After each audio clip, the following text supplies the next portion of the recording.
What's good, family? Welcome back to the channel. In this video right here, we have the Antichrist in Hollywood. Mel Gibson exposes dark secrets and encounter with the Antichrist. Now, Mel Gibson is actually a movie director. He directed the movie The Passion of Christ. It's one of the top movies created, showing the death of Jesus Christ. And also, I come to find out he directed the movie Apocalypto. Now, that's one of my favorite movies also, definitely top 10. You guys probably might have not heard of it. If you did, you already know the vibes, man. But without further ado, let's get straight into this house talking about the Antichrist is in Hollywood, yeah. When I came over here, I was in my mid-20s. Right. The first time I really came over here. You know, I had a whole bunch of weird paranoid suspicions about what the hell was going on because there was a lot of stuff I couldn't understand. Right. And nobody was really bothering to explain it to me. They don't. And and I formed a bunch of opinions about the town and about the people in it that were like, surely that couldn't be, because that couldn't be the reason for why so-and-so was acting like, could it? And then you find out later on the track that you were exactly on track. Welcome back, family. AVS here, and today I have an absolutely explosive episode because there have been clips of Mel Gibson floating around from a very old interview where he claims to have encountered the Antichrist, and he also goes into some details about Hollywood and what the industry is actually like. Now, I have actually managed to find the entire interview, and I'm going to play that for you shortly.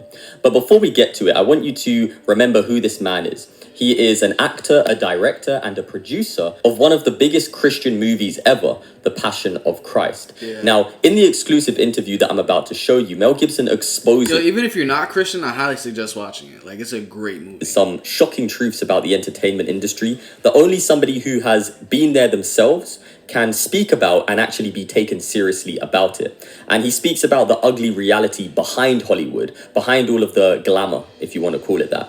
But that's not all.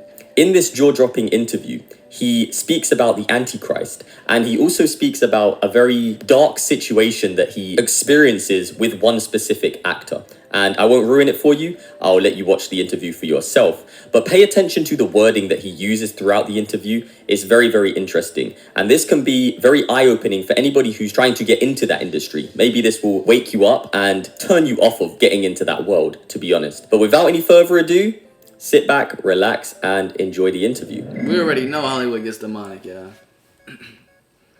And if you are new to the channel, you could check out all my other videos. What were your options when you were 18 in terms of what you might do with your life? Well, I had absolutely no idea. And my options were, get some quick, fast job, probably physical labor, to earn the bread. Where were you? In Australia. Okay. I had an opportunity of going to university. I'd finished high school, did average, but passed, really hated school. And I could have gone into journalism, or the other option that was open to me was sort of auditioning for a drama school. Right. Which I did. I could tell jokes and stories and make stories up and convince people of things that weren't true. You were a liar. Kind of, yeah. A great liar. Yeah. Yeah. A good liar. Yeah. I'm not as good a liar now as I was then. Yeah. Because it's, the lying thing is something you have to try and overcome, I guess. Sure. And I try and put it into a framework where I can call it a profession now, which is... it's called acting. Yeah. I can't say that I have a method. No. I don't think I do. I mean, there is method, but I find that it constantly shifts and changes, and I think that that's a good thing. I'm not sure. I was educated in the way of theater craft and stuff was a very British way of doing things, which meant technique. Yeah, they're all in favor of actually feeling a real emotion and doing that. Yeah. But they just say you're not going to be able to summon that every time, and even if you could summon that every time, you would die young. Yeah. So that you have to be able to at least fake it well. How do you deal with actors on that way? Well, you choose the ones who you want to be with for a start. I never make them read or anything. No. I just I doubt that you do either. I don't like it. I don't I understand get that. embarrassed. I get embarrassed. And when they cry in a reading, I get like, oh, God. Yeah. Oh, You want to go and...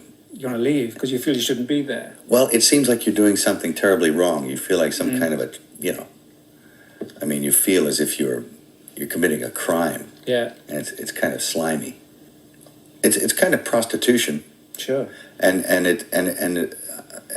that, I think, is even beyond. It's just kind of watching someone go through the act of prostituting themselves. It's there's something very almost unbearable about it. I find it.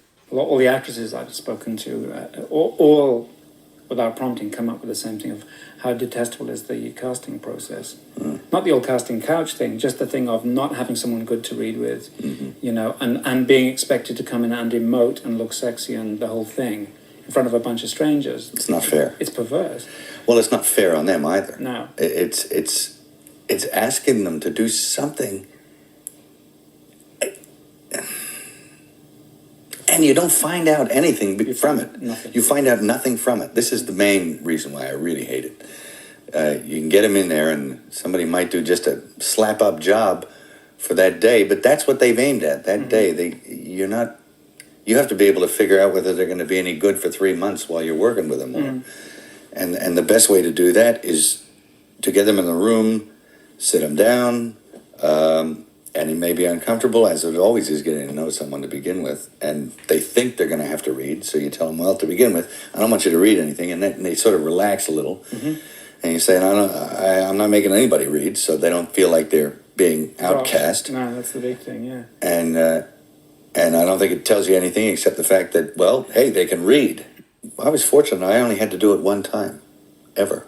As an actor? As an actor, when I was starting out in a career. I only had to do it once because I was really bad at it. I couldn't do it. I just couldn't do it. What happened was, I went into this place and it was, the guy said, read this. Can you memorize this in like 10 minutes and come back and do it? And he gave me this script with, it was like 2 full pages of like complete, like a soliloquy, like a dialogue. Not well written either. No. I said, just give me a little hint about who this guy is and why he's saying this stuff. So they gave me like a thumbnail. And I thought, okay. So I went into the next room and, I tried to comprehend it as best I could. And then in 10 minutes, I just came back. They turned the video camera on me and I just sat there and tried to do it. I didn't do it according to the page or anything, but I just started off and improvised the whole thing around it, which is all you could do in 10 minutes. And got the job? Got it, yeah. I was so far away from the technical aspects of reading and doing things within some parameter that is given in audition processes that I thought it was hopeless anyway, so I threw it away and was relaxed. And that's the best way to find out whether or not this actor, actress will suit your requirement, is to have them relax. And then you can talk about other. And you'll know within 15 minutes. If this is a person you want to work with. Yeah. Christopher Walken, first time I ever did a casting session in America, terrified me. Me too. Fucking hell. I came to meet the guy. They said, he's flying in from God knows where. Yeah, but he didn't need a plane, right? It's like... He didn't need a plane. He came in, he was doing all the kind of Scorsese stuff. And I said, have you had a chance to read the script? And he looked at me and he said, do you like my face? And I went, yes. And he said, well, that's great, because if you don't, get De Niro. I'm out of here. And stood up and walked out. And everyone said, well, that I think was quite a good meeting. No, he came to see me on a rooftop in New York. I said, hey, can I talk to you? And he said, sure. He floated in, sideways, through a crowd of people. He was wearing black. And it was like one of those old vampire movies where they don't walk, but they glide. And he was a dancer, so he has he's very, graceful. Yeah. And he moved sideways and he just sat down in a chair next to me. And it kind of frightened me. And he's a very smart guy. And we started talking, and I didn't, say much of anything about reading the script, nothing. I just started talking about the Middle Ages, and he began to talk tortures. and we swapped tortures because I'd read this book on torture, and I tried to recall some of the most heinous things I'd ever read in this book, and he was like, oh, and he'd try and top it, and my assistant was there, and he left because he couldn't stand it anymore. Yeah. The air had turned cold, and then he left, and I wanted to leave, and because I knew that I didn't want to work with him. Yeah. And he was getting scary. Yeah. And then I turned around, and it was on top of the Peninsula Hotel.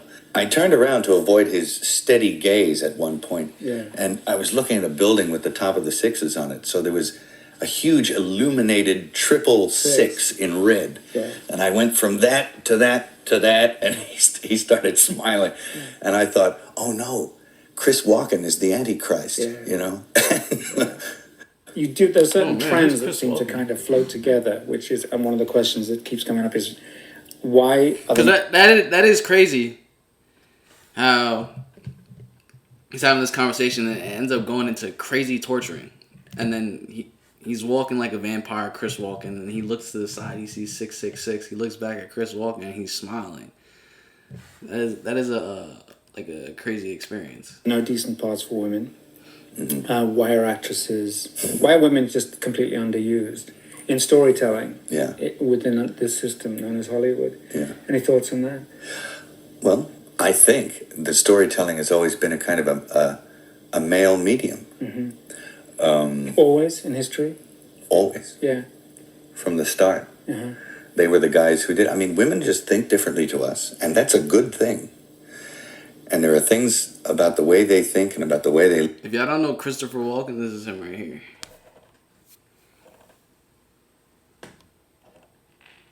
He looks very familiar. I forgot what movies he plays in. look at things that we cannot possibly understand. In fact, it's far above us, beyond us, to try and like get a hook on it.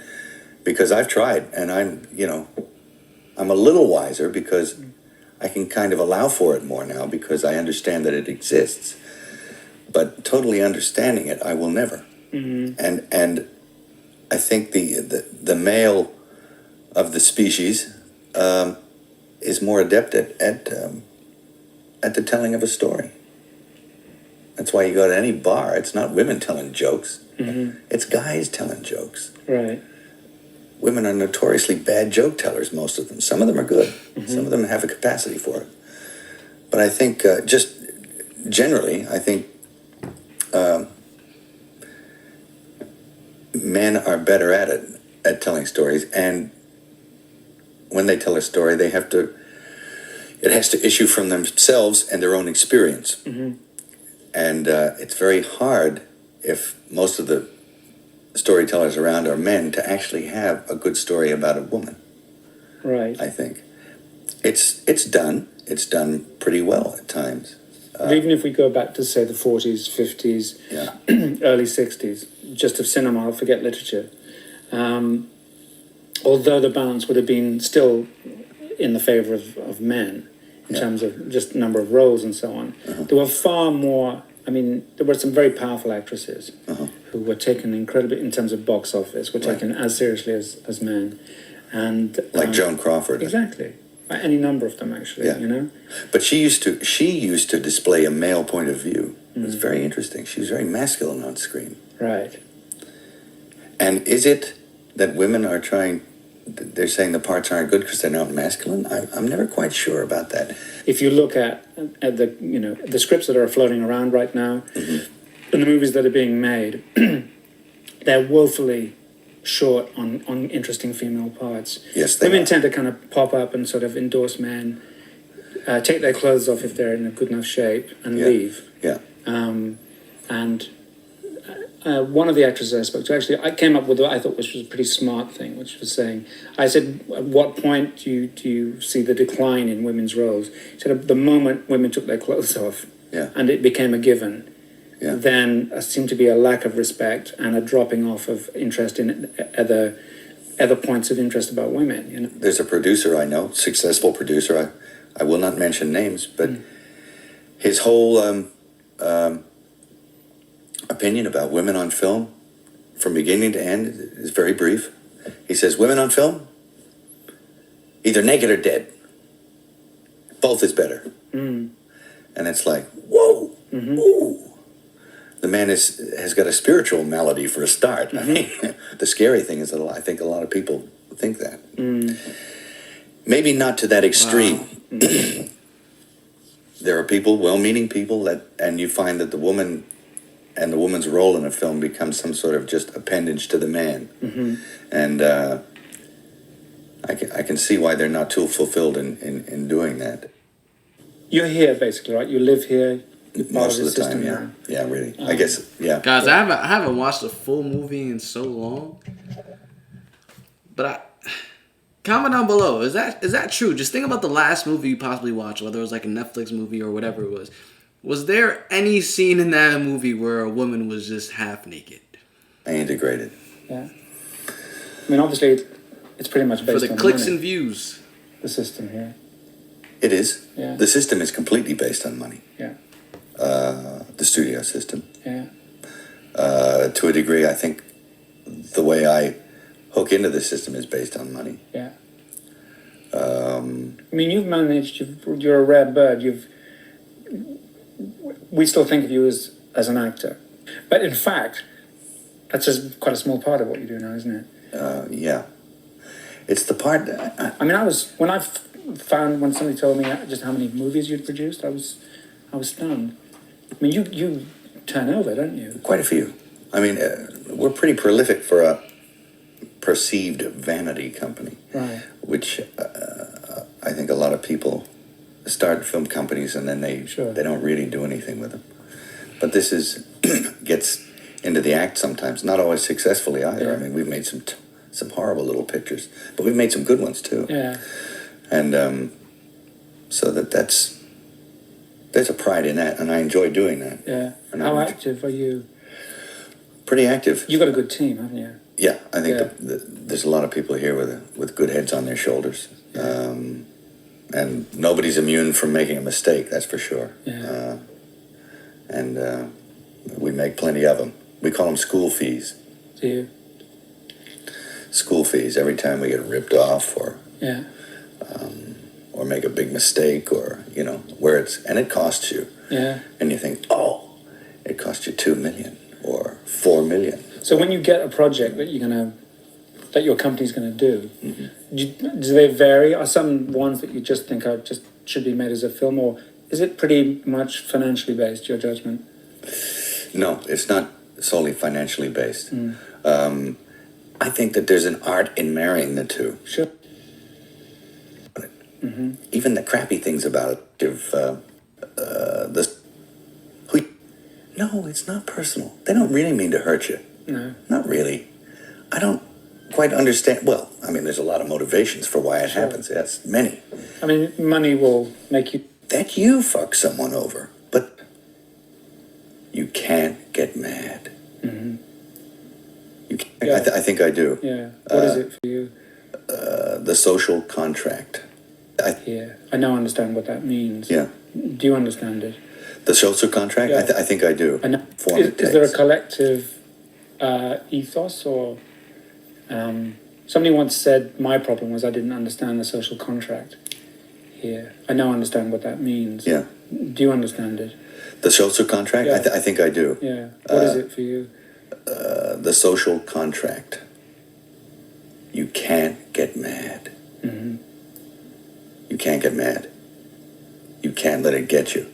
Because you have to make a deal with everyone else, and it's almost unspoken, that you are going to be fucked over at some point by people who you may have done something nice for. And it may happen that by circumstance, or even very purposefully, that you fuck someone over. But that shouldn't get in the way of you being able to sit down and have fun with them. Am I on the right track? Absolutely. You can't build a resentment about it. You have to still try and love those people. Yeah. Because that's the way they're thinking. Because it ain't personal. No, it's not personal. They don't really mean to hurt you. No. Not really. I don't quite understand. Well, I mean, there's a lot of motivations for why it happens. Yes, many. I mean, money will make. I believe he's talking about just like the contracts people sign, like when you get into the industry, whether you're signing like a record label deal or whether you're signing a contract to do acting under a specific management or modeling, all these different type of contracts. You come to the understanding that you're being effed over, and you guys just have to play it cool, like nothing's really going on. I'm pretty sure that's what he's alluding to here. Make you do stuff as well, isn't it? I mean, Yes. one, them, us, Yes. you know. Yeah. Well, whoever. If there's many millions riding on a decision, it's hard to be philosophical. Yes. Yeah. Yeah. Very, very hard. Very hard to be. You know, you have to choose what level of integrity you're coming in at, and Okay. and I've often felt it. I've sat there, and I have felt the knife slipped firmly in between my shoulder blades and tried to have it shoved through the other side through my heart. And I've actually felt the whole thing, and I've gone,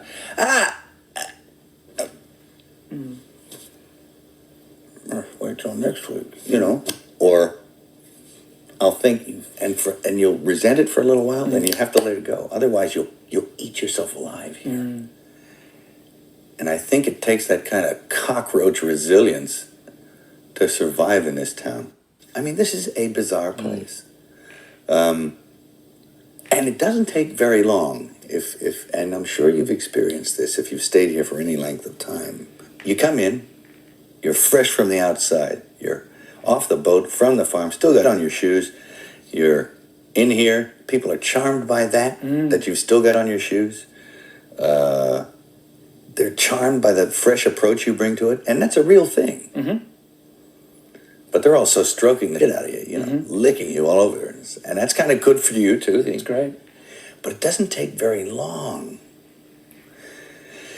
before you realize, or before it gets to you. It's cascading on you all the time. You can't get away from certain attitudes, from certain modes of behavior that this town and the industry dictate.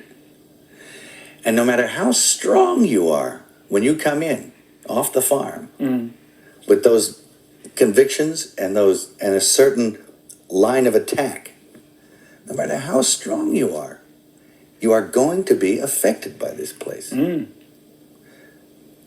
It's going to divert you from where you were going. Sure. You're going to be diverted.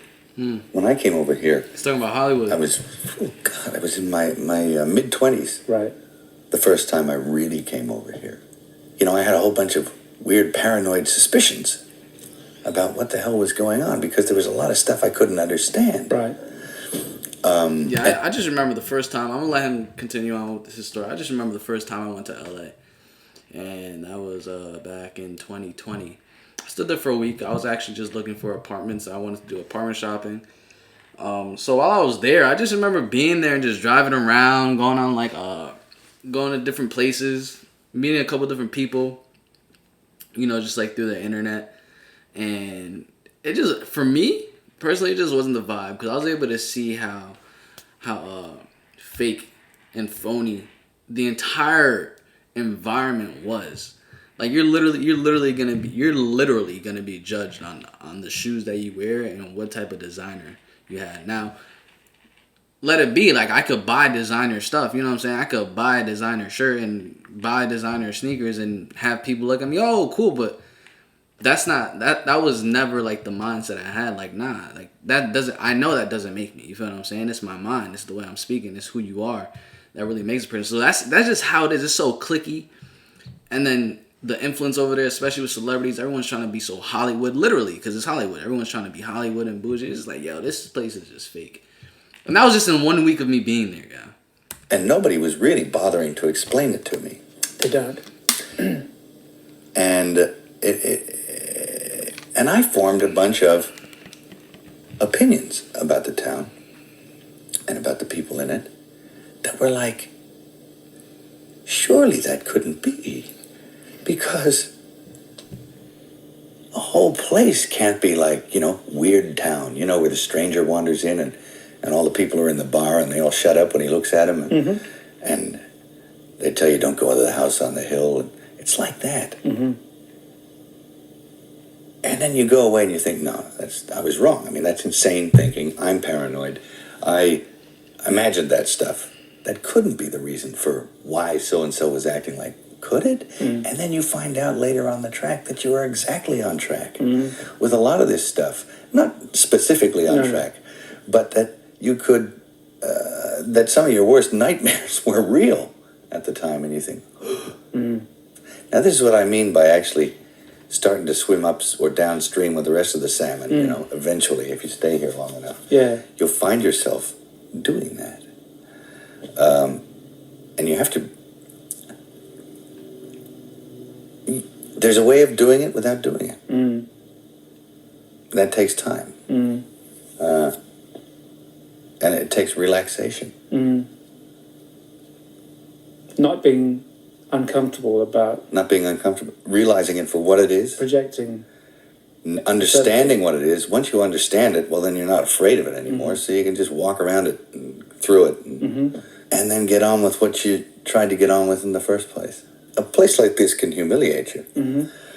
And it can be... It can humiliate you, it can be humbling. I mean, it does rip your life to pieces. Does it? If you'll let it. Yeah. And it's always pounding at the walls. It's these little guys, these little heathens with no soul downstairs with horns on their head with a battering ram trying to like beat your walls in. Yeah. But that's your own devils, you know. Yeah.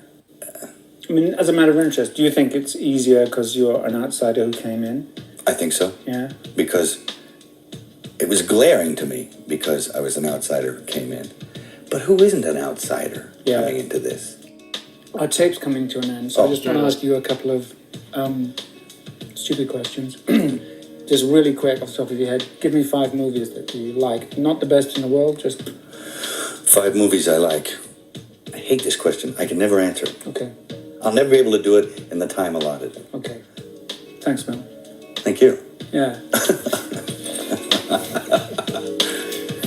There you go, family. Let me know in the comment section what you believe about Hollywood. Do you believe that it really is the way that he explained it? Or maybe even worse? Let me know in the comment section below. And that's what I wanted to show you today. If you enjoy my content, make sure you do smash that thumbs up button, subscribe, and turn on the notification bell. That way you get notified every time I upload a new video.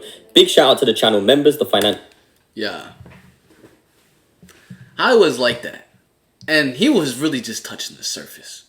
Like, he was really just touching the surface of what was going on. I think he was doing that just to probably protect himself, because I know he knows so much of what goes on, especially him being a film director. He's working with a lot of different people, a lot of different actors, meeting people, gaining information on what really goes on. He's probably been to a couple different parties and social events where it's just some nasty things going. That's why he was talking about you could come there with a specific goal in mind, but just everyone around you, he basically described it as, for a lack of better terms and getting more in detail, just strange town. You walk into the town, everyone's looking at you because they can see, oh man, this person right here still has like morals. You know what I'm saying? Like, this person right here is not quote unquote strange like us right here.